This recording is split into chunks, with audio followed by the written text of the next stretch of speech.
जय मार्कंडे महादेव। हर हर महादेव।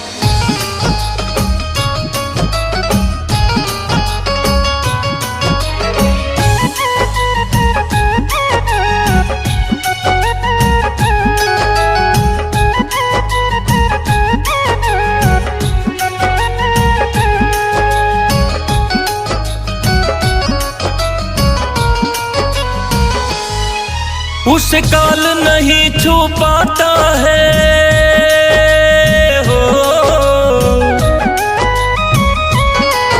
उसे काल नहीं छू पाता है। महाकाल से लौ जो लगाया, एक बाल भगत को शिव ने मार्कंडे ऋषि बनाया।